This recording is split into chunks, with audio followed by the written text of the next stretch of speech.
નમસ્કાર દર્શક મિત્રો, મહામંથનમાં આપનું સ્વાગત છે। હું છું ઈશુદાન ગઢવી। આજે મહામંથનમાં ચર્ચા કરીશું આપણે મેડિકલ માફિયા પર।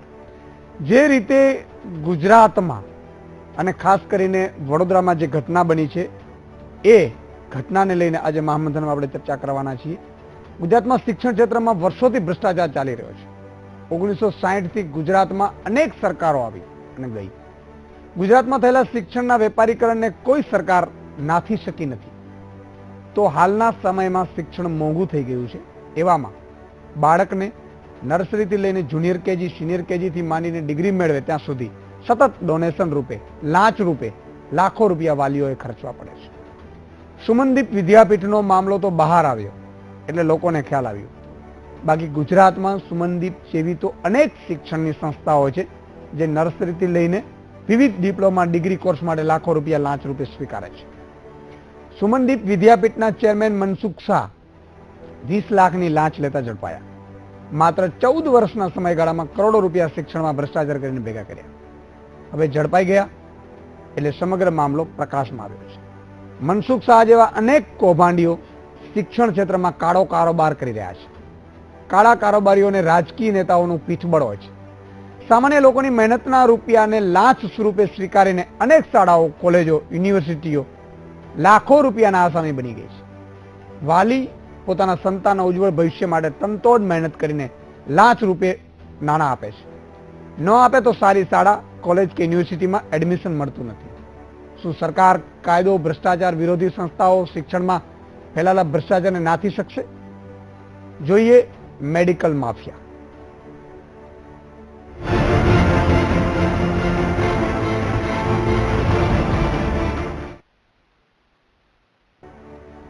સુમનદીપ વિદ્યાપીઠના સંચાલક મનસુખ શાહ લાંચ લેતા ઝડપાયા બાદ અનેક ખુલાસાઓ થઈ રહ્યા છે। ત્યારે સુમનદીપ વિદ્યાપીઠના મનસુખ શાહે મુન્નાભાઈની MBBSની જેમ અનેક મુન્નાભાઈ MBBS તૈયાર કર્યા છે। કેમ કે વિદ્યાર્થીઓને રીટેસ્ટ લઈને પાસ કરાવાતા હતા, તો 50%થી વધુ હોય એવા લોકોને એડમિશન આપીને વિદ્યાર્થીઓને મળતી માહિતી મુજબ સુમનદીપ વિદ્યાપીઠમાંથી પાસ ડોક્ટરોને સારી હોસ્પિટલો જોબ નથી આપતી। કેમ કે મોટી હોસ્પિટલ નોકરી આ લોકોને આપે એવું શક્ય નથી બનતું। સુમનદીપમાંથી પાસ થયેલા ડોક્ટર બોગસ હોય છે મોટાભાગે, એવું હોસ્પિટલોનું માનવું છે। કેમ કે મોટાભાગે રૂપિયા આપીને પાસ થનારા લોકો સુમનદીપમાં એડમિશન લે છે। સામાન્ય રીતે જનરલ કેટેગરીમાં 12મામાં 90% લોકો એડમિશન મળતું હોય છે, જ્યારે સુમનદીપમાં 50%માં એડમિશન અપાતું હતું। તો વળી નાપાસ થનારા વિદ્યાર્થીઓને રીટેસ્ટ અપાવીને પાસ કરાવવામાં આવતા હતા। એટલે સુમનદીપમાંથી અભ્યાસ કરેલા તબીબથી ચેતવા જેવું છે। મળતી વિગત મુજબ મનસુખ શાહ નેતાઓ અને ઉચ્ચ અધિકારીઓ પાસેથી પણ એમના સંતાનોને પણ કોલેજમાં અભ્યાસ કરાવીને પૈસા પડાવતો હતો। ભાજપ અને કોંગ્રેસના જ ઘણા નેતાઓના સંતાનો સુમનદીપમાંથી ડોક્ટર બન્યા છે।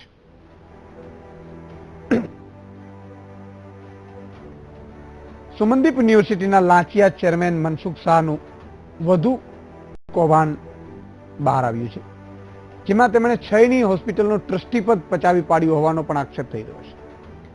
અને મનસુખ શાહનું કૌભાંડ બહાર આવે તે માટે કોર્ટમાં અરજી પણ કરાઈ છે। અરજદારોનો આક્ષેપ છે કે મનસુખ શાહે હોસ્પિટલનો વહીવટ સંભાળ્યા બાદ ટ્રસ્ટી તરીકે તેમના પુત્ર અને વેવાઈને ટ્રસ્ટી બનાવી દીધા છે, જેની સામે અરજી કરવામાં આવી છે। અરજદારનું કહેવું છે કે ભાવનગરના અમરગઢ ખાતે ક્ષય રોગના નિદાન અને સંભાળ માટે રાજવી કૃષ્ણકુમાર સિંહે જે તે સમયે અહીં હોસ્પિટલ બનાવવા 180 એકર જગ્યા ફાળવી હતી, જે બાદ અહીં ખુશાલદાસ જમનાદાસ મહેતાના નામે ટ્રસ્ટ બનાવાયો હતો। અને આ ટ્રસ્ટના આગેવાન ભોગીલાલે દર્દી દેવોભવના નામથી 700 બેડની 6ની હોસ્પિટલ બનાવી હતી અને ટ્રસ્ટી તરીકે મનસુખ શાહને સ્થાન અપાયું હતું। પણ જાગૃત નાગરિકોએ તેને કોર્ટમાં અરજી કરી હતી, જે બાદ કોર્ટે આદેશ કર્યો હતો કે જાગૃત લોકો તેનો વહીવટ સંભાળે। અને ત્યાર પછી મનસુખ શાહે સાંઠગાંઠ રચીને પાછું ટ્રસ્ટી પદ પણ મેળવી લીધું હતું। એ વખતના ચેરિટી કમિશનર જે ઘણા ચર્ચાસ્પદ રહ્યા હતા, એ ચેરિટી કમિશનર શ્રીએ પછી પાછું એ મનસુખભાઈને ટ્રસ્ટ સોંપવાનો આદેશ કર્યો। એટલે 2014માં પાછું મનસુખભાઈના હાથમાં એ ટ્રસ્ટ આવી ગયેલું અને ત્યારે મનસુખભાઈના કુટુંબીજનો ટ્રસ્ટી તરીકે નિમાયા હતા।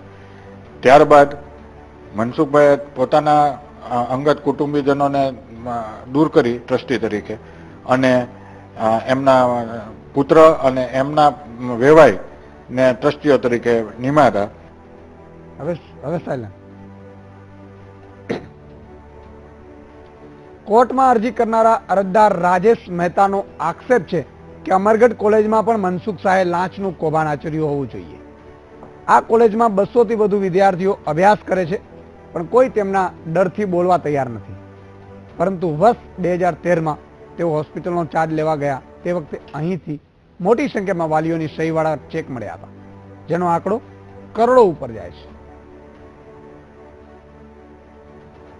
હા, અમે જ્યારે ચાર્જ લેવા ગયા ત્યારે એમના વહીવટદારો અહીંયા હાજર હતા ટ્રસ્ટના પ્રિમાઇસીસમાં, અને અમને એ લોકોએ ચાર્જ સોંપ્યો ત્યારે અમારા ધ્યાન પર આવા ચેક આવ્યા હતા, જેના ઉપર નામ નહોતા લખ્યા, પણ કહેવાય છે કે વાલીઓની જે વિદ્યાર્થીઓ હતા એના વાલીઓની સહીવાળા ચેક હતા, તારીખ અને નામ લખેલા નહોતા, અને એ ચેકનો સરવાળો કરોડો રૂપિયામાં થતો હતો. તો દર્શક મિત્રો, મહામંથનમાં આજે આપણે ચર્ચા કરીશું મેડિકલ માફિયા, કઈ રીતે મેડિકલમાં હોશિયાર વિદ્યાર્થીઓ રહી જાય છે અને મેડિકલ માફિયાઓ 50% વાળાને ડોક્ટર બનાવીને માર્કેટમાં મૂકી દે છે. આ તમામ બાબતો ઉપર આજે આપણે ચર્ચા કરીશું. આપણી સાથે 3 ગેસ્ટ મહાનુભાવો જોડાયા છે. નેતા કોંગ્રેસ નરેન્દ્ર રાવત વડોદરાથી જોડાયા છે, બ્રિજેશ પટેલ મેમ્બર સભ્ય છે મેડિકલ એડમિશન કમિટી, અને વિરેન્દ્ર રાવત શિક્ષણવિદ. ત્રણેય મહાનુભાવોનું અહીંયા મહામંથનમાં સ્વાગત છે. આપણે નરેન્દ્રભાઈ રાવતને પૂછશું કે નરેન્દ્રભાઈ, જે રીતે વાત થઈ રહી છે આખી સામે આવી રહી છે, આક્ષેપો પણ થઈ રહ્યા છે મનસુખ શાહ ઉપર, ઘણી બાબતો પણ સામે આવી રહી છે, પણ હકીકત, તમે તો વડોદરાના જ છો, હકીકત શું છે? જે રીતે મનસુખ શાહે સમગ્ર મેડિકલને પોતાની રીતે ચલાવીને લાંચ લઈને પાસ કરાવવું, એડમિશન આપવા, કરોડો રૂપિયા ડોનેશન પેટે મેળવવા, કેટલી હદે સત્યતા છે અને હકીકત આ મામલામાં સમગ્ર શું છે?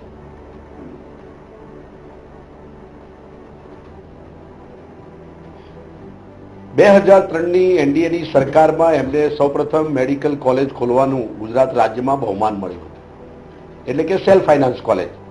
જ્યારે મેડિકલ ક્ષેત્રના પ્રવેશમાં ખૂબ મોટા પાયે લોકોની માગણીઓ હોય છે, સીટોની સંખ્યા ઓછી છે. ગુજરાત રાજ્યમાં જે સરકારી મેડિકલ કોલેજો સિવાય વાઘોડિયા ખાતે આ સૌપ્રથમ સેલ્ફ ફાઇનાન્સ મેડિકલ કોલેજ 2003માં એનડીએના શાસનમાં મોદી સરકારમાં આ મંજૂર થઈ. ત્યારબાદ લોકોની ખૂબ ડિમાન્ડ હતી. હવે અમને મેનેજમેન્ટ કોટામાં એડમિશન આપવાની સરકારે એ વખતે મંજૂરી આપી, ત્યાંથી જ આ સિલસિલો શરૂ થયો. અને એ વખતે એમસીઆઈના એ વખતના ચેરમેન કે જેનું એમસીઆઈમાં વર્ચસ્વ છે એ બીજા મેડિકલ માફિયા કેતન દેસાઈનું સામ્રાજ્યમાં આ સંસ્થાનો જન્મ થયો. અને ત્યારબાદ આમને જે સરકારે નક્કી કરેલી ફી સિવાય, સરકારે નક્કી કરેલ ફીના ધોરણ સિવાય જે રીતે એમને અંડર ટેબલ જે પ્રકારે પૈસા લેવાની શરૂઆત કરી, એટલે લોકોનું શોષણ કરવા માંડ્યા, વિદ્યાર્થીઓ અને વાલીઓનું. એમાં કરોડો રૂપિયાની માંગણી હતી. એક સામાન્ય એડમિશનની, યાની કે એમબીબીએસમાં ફર્સ્ટ યરમાં 60-70 લાખ રૂપિયા લે, એમબીબી પછી કરોડ રૂપિયા થઈ, પીજી ની અંદર પોસ્ટ ગ્રેજ્યુએટમાં તો કરોડ 1.5 કરોડ રૂપિયા. આવું ખૂબ મોટા પાયે શોષણ આખા ગુજરાત રાજ્યમાં થયું. ને એમાં ખૂબ એમની સાથે ખૂબ રાજકારણીઓ પણ સામેલ છે.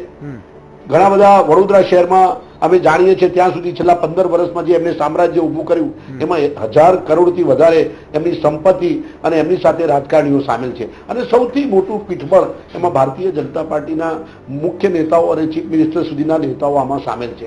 અને અત્યારે બી જે વિદ્યાર્થીઓ ભણી રહ્યા છે એમાં મંત્રીઓ, અધિકારીઓના છોકરાઓ ખૂબ મોટી સંખ્યામાં. પણ દુઃખદ એ વસ્તુ છે કે શિક્ષણનું વ્યાપારીકરણ કરવામાં આવીને એમાં ખૂબ મોટા પાયે ભ્રષ્ટાચાર જે મનસુખ શાહના જમાનામાં શરૂ થયો, જેના કારણે લોકોમાં અત્યારે ખૂબ આક્રોશ છે.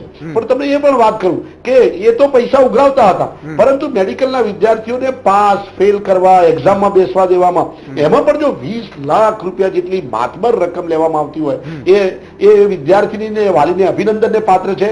કારણ કે મનસુખ શાહનું સામ્રાજ્ય અહીંયા મોટું છે, એટલું બધું છે કે કોઈ વિદ્યાર્થી બોલી શકે નથી. કારણ કે ડીમ યુનિવર્સિટીના કારણે એમનું તંત્ર એટલું મોટું હોય અને એની અંદર જે બી બોલે એનું કેરિયર ખરાબ થઈ જાય. અને આટલા બધા રૂપિયા આપીને વાલીએ ડોક્ટર બનાવવા જતા હોય અને એવા સમયે આ પ્રકારનો તાનાશાહી ભ્રષ્ટાચારી જો સંચાલક હોય, જે પાસ ફેલ કરવામાં નિષ્ણાત હોય ને એમાં બી પૈસા ઉઘરાવવામાં નિષ્ણાત હોય. આના સિવાય બી ઘણા બધા આક્ષેપો ભૂતકાળમાં અહીંયા થયેલા છે. હું તો હજારોની સંખ્યામાં વિદ્યાર્થીઓના પૈસા પણ એને લીધેલા છે. અમુક વાલીઓના પૈસા તો એને લીધા પછી પાછા પણ નથી આવ્યા, એના બી પોલીસ કેસ થયેલા. બિલકુલ નરેન્દ્રભાઈની વાત ઉપરથી લાગે છે કે એક મેડિકલ માફિયા નહીં પણ મેડિકલ રાક્ષસ કહીએ તો પણ ઓછું આંકી શકાય એટલી હદે ગુજરાતમાં અને ખાસ કરીને સંસ્કાર નગરી વડોદરામાં આ ઘટના બની છે. અને માત્ર સંસ્કાર નગરી નહીં, દર્શક મિત્રો, ગુજરાતની તમામ મેડિકલ જે કોલેજો છે એ મેડિકલ કોલેજોમાં કરોડો રૂપિયાનો વેપાર થાય છે અને વેપારમાં ક્યાંક ને ક્યાંક સરકાર અથવા તો સરકારના મળતિયાઓ છે એ ક્યાંક ને ક્યાંક મળેલા છે અને મળેલા હોય તો જ આ રીતે ચાલતું હોય છે. આપણી સાથે બીજા ગેસ્ટ પણ છે. બ્રિજેશ પટેલ છે, મેમ્બર છે મેડિકલ એડમિશન કમિટીના. બ્રિજેશભાઈ, કઈ રીતે મેડિકલમાં એડમિશન મેળવવામાં આવતા હોય છે અને આ લોકો સેલ્ફ ફાઇનાન્સ જે કોલેજો ચલાવે છે એ કઈ રીતે ભ્રષ્ટાચાર કરતી હોય છે? એટલે જો એમાં ભ્રષ્ટાચાર કરે છે કે નહીં એ તો અમે ના કહી શકીએ, but I am affiliated to Admission Committee for Medical Professional Medical Educational Courses, જે મેડિકલ એડમિશન કમિટીના નામથી જાણીતી છે. ઇટ ઇઝ ડાયરેક્ટલી રન, એટલે અમે ગુજરાત મેડિકલ એક્ટ ઉપરથી સરકારશ્રીના આરોગ્ય પરિવાર કલ્યાણ વિભાગના GR પ્રમાણે એડમિશન કરીએ છીએ. સપોઝ કે 150 સીટ છે તો એમાંથી NRI અને મેનેજમેન્ટ કોટાની બાદ કરતા બાકીની જે સીટ છે એ બધી જ સીટ એટલે 25% કાઢતા બધી સીટ અમે મેરિટ પ્રમાણે ગુજરાત બોર્ડના નંબર 1 થી વિદ્યાર્થીને બોલાઈ અને જે પ્રમાણે એનું કેટેગરી કે રોસ્ટર હોય પ્રમાણે એડમિશન થાય છે. એટલે એવું ભ્રષ્ટાચારનું મારા ધ્યાનમાં તમારા ધ્યાનમાં બ્રિજેશભાઈ નહીં આવ્યું હોય એટલા માટે નહીં આવે તમને, કારણ કે તમે જે રીતે જાણો છો એ તમે કહી નથી શકતા કેમેરા સામે, અને ઘણી બધી કારણો હોઈ શકે છે એના. હું તમને દાખલો આપું કે મેનેજમેન્ટ કોટા છે, જો તમારે છેલ્લે જનરલમાં ક્યારે એડમિશન અટક્યું છે MBBS માં? 1960 મેરિટ નંબર આ વર્ષે. નહીં, એ ટકાવારી કેટલી હશે વિદ્યાર્થીની? એટલે 90 ની આસપાસ હશે. 90 ની આસપાસ અટકે છે. અને તમે મેનેજમેન્ટ કોટામાં કેટલામાં આપો છો? 50-60%? ના ના ના ના. કેટલામાં આપે છે? એકચ્યુઅલી મેનેજમેન્ટ કોટા માટેની આ વખતની એલિજિબિલિટી અલગ છે. ધ મેરિટ એટલે admission is given on the base of NEET. એટલે નીટ નો સ્કોર, નીટ નો હવે આવશે. હું નીટ પહેલાની વાત કરું છું. અત્યાર સુધી જે રીતે જે વિદ્યાર્થીઓને લૂંટવામાં આવ્યા છે એની વાત કરી રહ્યા. નીટ પહેલા 15 વર્ષમાં જે શોષણ થયું છે એની વાત કરો. કેટલામાં એડમિશન કેટલા ટકામાં મળે છે? એટલે મેનેજમેન્ટ કોટાની વાત કરું છું. Management quota as far as the જે સીટો અમે ભરીએ છીએ એમાં તો સારું એવું મેરિટ ઉપર જાય છે, 85 આસપાસ. તમે નથી ભરતા એ? એનું અમને જાણ નથી. બિલકુલ તમને જાણ નહીં હોય અને ના હોઈ શકે, એટલા માટે કે આ સમગ્ર મામલામાં ક્યાંક ને ક્યાંક પૂરું તંત્ર છે એ આમાં સંડોવાયેલું છે અને એ વસ્તુ ઉપર જ આવી રહ્યું છે. આપણી જોડે નરેન્દ્ર રાવત પણ છે, સોરી વિરેન્દ્ર રાવત પણ છે આપણી સાથે. નરેન્દ્રભાઈ, હું આપણી પાસે આવું છું. વિરેન્દ્રભાઈ પણ આપણી સાથે છે, શિક્ષણવિદ છે, ઘણા વર્ષોથી શિક્ષણમાં કામગીરી કરી રહ્યા છે. વિરેન્દ્રભાઈ, જે રીતે આ સમગ્ર જે મેડિકલમાં અત્યાર સુધી ગુજરાતના બાળકોનું અથવા સ્ટુડન્ટનું જે શોષણ થયું છે કે 90% તમને એડમિશન ન મળે અને તમે જો 60% હોય ને 1 કરોડ રૂપિયો ખર્ચી શકો તો તમને એડમિશન મળી જાય, તમે ડોક્ટર બની જાઓ, તમે પાસ પણ થઈ જાઓ અને તમે ઇન્જેક્શન આપતા પણ થઈ જાઓ, બરોબર? આવી ડિગ્રીઓ ગુજરાતમાં વેચાય છે કરોડોમાં. તમારા પાસે જો 89% તમારા બાળકને આવ્યા તો તમને એડમિશન નહીં મળે, ડોક્ટર નહીં બની શકો, પણ 60%માં તમે એડમિશન મેળવી શકશો તમારી પાસે 1.5 કરોડ રૂપિયા હોય તો. કેટલી હદે આપણી આ તંત્ર છે એ ખાડે ગયું છે. सर मैं इस यूनिवर्सिटी के बारे में जरा बताऊं. ये C ग्रेड की यूनिवर्सिटी है. ये तो ना तो गुजरात सरकार ने इसको मान्यता दी है ना भारत सरकार ने दी है. ये कोर्ट केस पे चल रही है. कोर्ट में इन्होंने अप्लाई किया था, भारत सरकार ने इनको रिजेक्ट किया और फिर कोर्ट ने इनको ऑर्डर दिया यूनिवर्सिटी चालू करने का. इसलिए भारत सरकार भी इनको रिकॉग्नाइज नहीं करते. Deem to they are, this is not university, deem to university. लेकिन डीम्ड यूनिवर्सिटी है, लेकिन उघरावी तो सके છે ને સાહેબ. अब क्योंकि अनइथिकल है, अनइथिकल है तो अनइथिकल प्रैक्टिस इज एक्सपेक्टेड। नहीं, अगर ये इसके लिए तो इनको एक्चुअली इसके लिए सुप्रीम कोर्ट के जज जवाबदार है, जिन्होंने इनको परमिशन दी। बिल्कुल, ये बात मुझे एक अच्छे आदमी ने भी बड़ौदा के बताया है कि आमा सुप्रीम कोर्टना जज सुधीनो जवाबदार है, આમણે જેનોને મિત્રતા કેળવી છે મનસુખ શાહે। હકીકત જે પણ હોય, वास्तविकता ये વાસ્તવિકતા એ છે। કઈ રીતે આમાં હોય છે? एक्चुअली इन्होंने अप्लाई किया था भारत सरकार में डीम्ड यूनिवर्सिटी के नाम से, भारत सरकार ने इनको रिजेक्ट किया। ऐसे कई लोग, कम से कम 30 एक यूनिवर्सिटी, ये लोग सुप्रीम कोर्ट में गए और सुप्रीम कोर्ट ने इनको अगले आदेश तक यूनिवर्सिटी चालू करने का निर्णय दिया, जो अभी तक पेंडिंग है, राइट। और भारत सरकार अभी भी इनको बहुत ज्यादा रिकॉग्नाइज नहीं करती, क्योंकि सुप्रीम कोर्ट का ऑर्डर नहीं करती है। अगर वीरेंद्र जी, तो मैं ये मान रहा हूँ कि जो डॉक्टर अभी तो चालू हो गई और डॉक्टर जो पास हो रहे हैं और डॉक्टर मार्केट में आ रहे हैं, ये तो MBBS आ रहे हैं ना, university running under the order of the supreme court. बहु मोटी बात છે નરેન્દ્રભાઈ, જે રીતે આખો સમગ્ર મામલો ચાલી રહ્યો છે, બટ અભી તો ઇધર તો નરેન્દ્રભાઈ, હા, જે રીતે વાત થઈ રહી છે એમાં ક્યાંક ને ક્યાંક મનસુખભાઈના બહુ મોટા મોટા કોન્સેપ્ટ પણ સામે આવી રહ્યા છે। બીજું કે આમાં મોટા નેતાના, મંત્રીઓના, પૂર્વ મંત્રીઓના અને અધિકારીઓના સંતાનો પણ શિક્ષણ લીધું છે।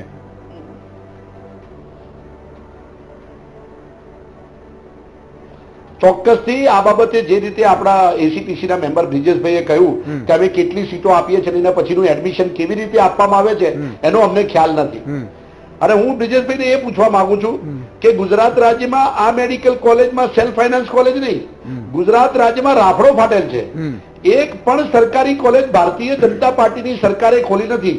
આવી મેડિકલ કોલેજ જેવી ટોલટેક્સ જેવી કોલેજો અને યુનિવર્સિટીઓ આપે ખોલી છે, એટલે આપે એટલે ગુજરાત સરકારે, ભારતીય જનતા પાર્ટીની સરકારે। અને એની અંદર તમને ખ્યાલ ના હોય, આખું ગુજરાત જાણે છે કે મેનેજમેન્ટ કોટા અને એનઆરઆઈ ની સીટની અંદર જે મેરિટ બનાવીને પ્રવેશ આપવો જોઈએ એની જગ્યાએ અંડર ટેબલ ડોનેશન લાખો રૂપિયાનું ઉઘરાવવામાં આવે છે। ગુજરાત રાજ્યની તમામ એન્જિનિયરિંગ કોલેજો, તમામ સેલ્ફ ફાઇનાન્સ કોલેજો, તમામ મેડિકલ કોલેજો જે આ પ્રકારે બિલકુલ એમાં વિદ્યાર્થીઓ, વાલીઓ અને ગુજરાતીઓના પૈસાઓ ખુલ્લેઆમ લૂંટ આ મનસુખભાઈ જેવા કરી રહ્યા છે। બ્રિજેશભાઈ, બિલકુલ બિલકુલ બ્રિજેશભાઈ, તમે નહીં માનો, કદાચ એટલા માટે નહીં માનો કે તમે કદાચ જોયું નહીં હશે, પરંતુ જે રીતે ઘણા વિદ્યાર્થીઓ, ત્યાં સ્ટુડન્ટ છે, એની સાથે પણ સંપર્ક અમે કરવાનો પ્રયાસ કર્યો હતો ને એમણે એવું કહ્યું હતું, ના જોયું છે, આખું ગુજરાત જાણે છે ને, ગુજરાતનો દરેક વાલી જાણે છે। નરેન્દ્રભાઈ, ત્યાં સુધીની હું વાત કરું છું કે જ્યારે મનસુખ શાહ પાસે આ લોકો ડોનેશન આપવા જતા ત્યારે એ સ્કેન કરાવતો લોકોને। સ્કેન કર્યા બાદ તમે અંદર જઈ શકો, સ્કેન તમે મોબાઈલ પણ લઈને જઈ શકો, અને સ્કેન કર્યા બાદ પણ મનસુખ શાહ બોલતા નહીં, એ માત્ર ને માત્ર લખતા ખાલી કે તમારે 1.5 કરોડ રૂપિયા આપવાનું છે ડોનેશનનું। આ હદે આ એજ્યુકેશનમાં ભ્રષ્ટાચાર થઈ ગયો છે ને એના કારણે જ આપણે જે માર્કેટમાં ડોક્ટરો, જે ખાનગી ડોક્ટરો છે, એ ડોક્ટરો જે રીતે કરોડો રૂપિયા અત્યારે આપણા પાસેથી ઉઘરાવે છે, એનું રીઝન પણ આ જ છે કે 3-4 કરોડ રૂપિયા ખર્ચીને 50% એ ડોક્ટર બનેલો છે। સમગ્ર મામલા ઉપર આજે મહામંથનમાં ચર્ચા ચાલુ રહેશે, પરંતુ દર્શક મિત્રો એક નાનકડા વિરામ બાદ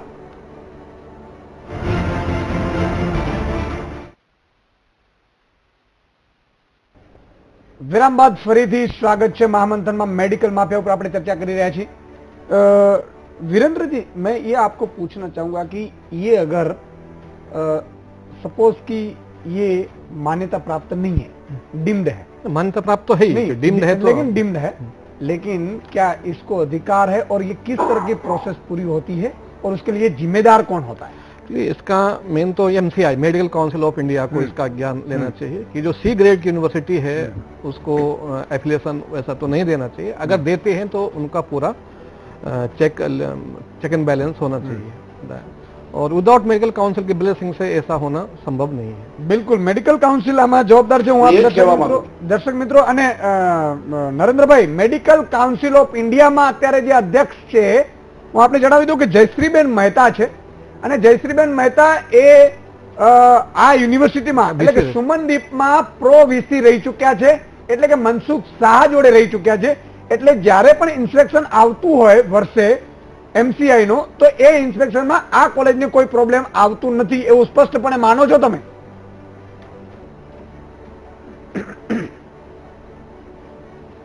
હું ચોક્કસથી કહું છું, આનાથી વધારે કહું છું. મેડિકલ કાઉન્સિલમાં સૌથી વધુ વર્ચસ્વ આપણા માફિયા કેતન દેસાઈનું છે. અને કેતન દેસાઈના હું તો ડમી તરીકે જયશ્રીબેન છે. અને કેતન દેસાઈ જયારે આ કોલેજની સ્થાપના થઈ ત્યારથી એને જે બધી પરમિશનો આપી છે, જે રીતે વિરેન્દ્ર સાહેબે કહ્યું, એ ચોક્કસથી કહું છું કે મેડિકલ કાઉન્સિલમાં આમનો કબજો છે અને એ કબજો કેતન દેસાઈનો છે અને એ સૌથી મોટો માફિયા છે, શિક્ષણ જગતનું કલંક છે. અને એ વ્યક્તિના પપ્પાનું નામ કામ તો એના પુત્રનું નામ ધીરજ છે અને એના નામથી જ આ ધીરજ હોસ્પિટલ બી એને ખોલેલી છે. એટલે એ તો પોતે ભાગીદાર છે. એનો કેટલું મોટું ષડયંત્ર. અને હું તમને હજી આક્ષેપ કરવા બી માંગુ છું કે અહીંયા વડોદરા શહેરમાં તો એવું છે કે વારંવાર સમાચાર પત્રોમાં આનંદીબેનનું પણ નામ આવેલું છે, ઘણા બધા મંત્રીશ્રીઓનું બી નામ આવેલું છે કે આમાં ખૂબ મોટા પાયે પોલીસ અધિકારીઓ પણ સામેલ છે કે જેમના આમાં ભાગીદાર છે. અને એના પછી મનસુખે જે 1000 કરોડ ભેગા કર્યા, એને અત્યારે જે એની વડોદરા શહેરમાં અન્ય જગ્યાએ ખૂબ મોટી પ્રોપર્ટીઓ પણ છે. આની વાસ્તવિક તપાસ થવી જોઈએ. ભૂપેન્દ્રભાઈ ચુડાસમા શિક્ષણ મંત્રી કહે છે અમે પકડીશું અને કોઈને છોડીશું નહીં. આ તો એક શિક્ષણ જગતનું ગુજરાતમાં કલકનું ટીપ ઓફ આઈસબર્ગ છે. આ તો નાની સરખી વાત છે. સમગ્ર ગુજરાતની સેલ્ફ ફાઇનાન્સ કોલેજોમાં ભારતીય જનતા પાર્ટીએ જે વેપાર શરૂ કર્યો છે અને એમાં ભારતીય જનતા પાર્ટીના લોકોની જ બધી કોલેજો છે. આ તો મેડિકલ